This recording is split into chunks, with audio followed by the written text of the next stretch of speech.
আসসালামু আলাইকুম এভরিওয়ান, আশা করি সকলেই ভালো আছেন। আজকে আমি আপনাদের মাঝে নতুন একটি ভিডিও নিয়ে হাজির হইলাম। আজকে ভিডিওর মূল বিষয়বস্তু হলো সাম্প্রতিক সময় ডক্টর মোহাম্মদ ইউনূস বিমান বাহিনীর একটি অনুষ্ঠানে গিয়ে বলছিলেন যে আহ, আমাদেরকে যুদ্ধের প্রস্তুতি গ্রহণ করতে হবে। এটা নিয়ে ফেসবুকে অনেকে অনেক ধরনের নেগেটিভ মন্তব্য করছেন। আমি তাদের এই নেগেটিভ মন্তব্যের বিষয়ে আমি আমার কিছু কথা বলতে চাই। দেখেন, সারা বিশ্বের বিভিন্ন জায়গায় যুদ্ধ চলমান। রাশিয়া ইউক্রেন যুদ্ধ চলতেছে, ফিলিস্তিনের সাথে ইসরায়েলের যুদ্ধ চলতেছে, এমনকি ইসরায়েলের সাথে লেবাননের হিজবুল্লাহর যুদ্ধ চলতেছে, সিরিয়ার যুদ্ধ চলতেছে, এমনকি ইয়েমেনের সাথেও ইসরায়েলের যুদ্ধ চলতেছে। এই যে গতকালকে ভারতের সাথে পাকিস্তানের সাথে ভারতের যুদ্ধ হয়ে যাচ্ছে। তো সারা বিশ্বে সব জায়গায় একটা যুদ্ধ যুদ্ধ ভাব চলমান। যেমন মিয়ানমারে, আমাদের পার্শ্ববর্তী রাষ্ট্র মিয়ানমারেও আজকে 2 বছর ধরে যুদ্ধ চলমান। তো এই সমস্ত সার্বিক পরিস্থিতি পর্যবেক্ষণ করে ডাক্তার মোহাম্মদ ইউনূস বলছে যে আমাদেরকে যুদ্ধের প্রস্তুতি গ্রহণ করতে হবে।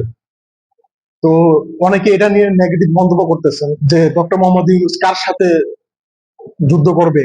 ডক্টর মোহাম্মদ ইউনূস কি ক্ষমতায় না বসেই দেশকে যুদ্ধের মুখোমুখি নিয়ে যাইতেছে? আর ভাই, তা না। যুদ্ধের প্রস্তুতি গ্রহণ করা মানেই যে যুদ্ধ করা, তা না।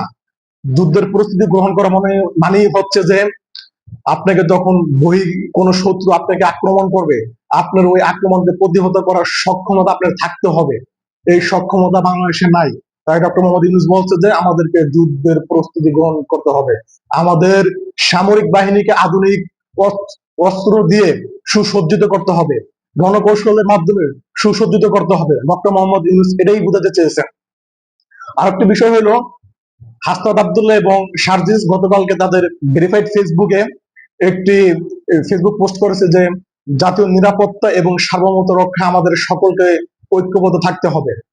এই ফেসবুক পোস্ট নিয়েও অনেকের অনেক ধরনের চুলকানি শুরু হয়ে গেছে, অনেক ধরনের নেগেটিভ কথা বলতেছে, অনেকেই ভাই, তারা এটা পাকিস্তানের জন্য, অনেকেই বলতেছে যে এটা পাকিস্তানের পক্ষে হয়ে হাসনাত এবং সার্জিস এই কথা বলছে।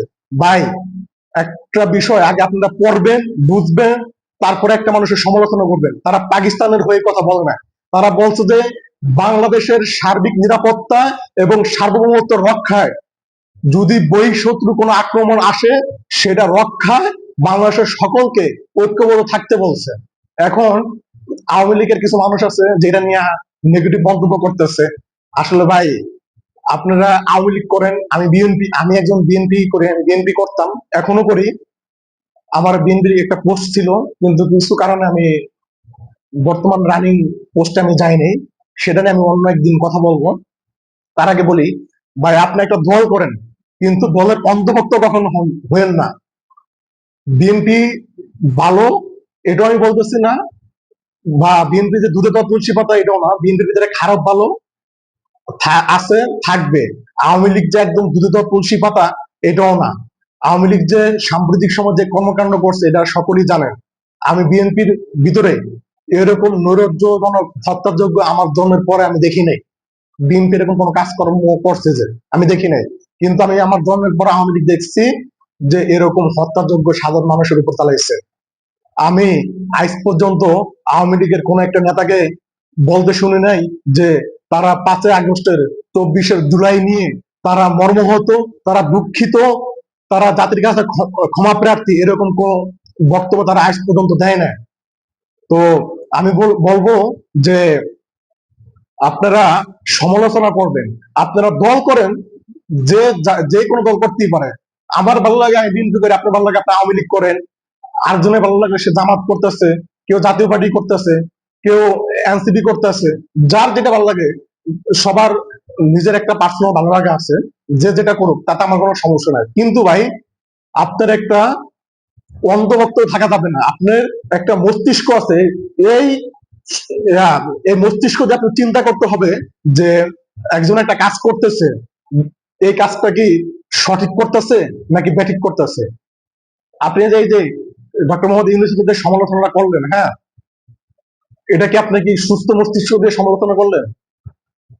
আপনি ভাই দলের কখনো অন্ধভক্ত হবেন না, দলের কখনো অন্ধভক্ত হবেন না। আপনার কোনটা ন্যায় অন্যায়, এটার জন্য আল্লাহ আপনাকে একটা মস্তিষ্ক দিয়েছে। এই মস্তিষ্ক দিয়ে আপনি চিন্তা করতে হবে যে আমি যে এই কাজটা বলতেছি এটা কি আদৌ ন্যায় বলতেছি না অন্যায় বলতেছি, এটা আপনার চিন্তা ভাবনা করে বলতে হবে। আর একটা বিষয় হলো, আপনারা সমালোচনা করবেন, কিন্তু সমালোচনা হইতে হবে গঠনমূলক, আক্রমণাত্মক না। সমালোচনা করার জন্য একটা নিয়ম আছে, একটা শৃঙ্খলা আছে। আপনারা নিয়ম শৃঙ্খলার ভিতরে সমালোচনা করেন। আজকে এই পর্যন্তই। এরপর অন্য একটা ভিডিও নিয়ে আপনাদের মাঝে হাজির হইলাম। আশা করি আমার ভিডিওটি যদি ভালো লাগে আপনারা আমার ভিডিওতে লাইক করবেন, কমেন্ট করবেন এবং শেয়ার করবেন, এবং আমার ফেসবুক প্রোফাইলটা ফলো দিয়ে রাখবেন, এবং আমার ফেসবুক পেজ আছে ভোলাইয়া মনু, সেই পেজটিও ফলো করে রাখবেন। আসসালামু আলাইকুম।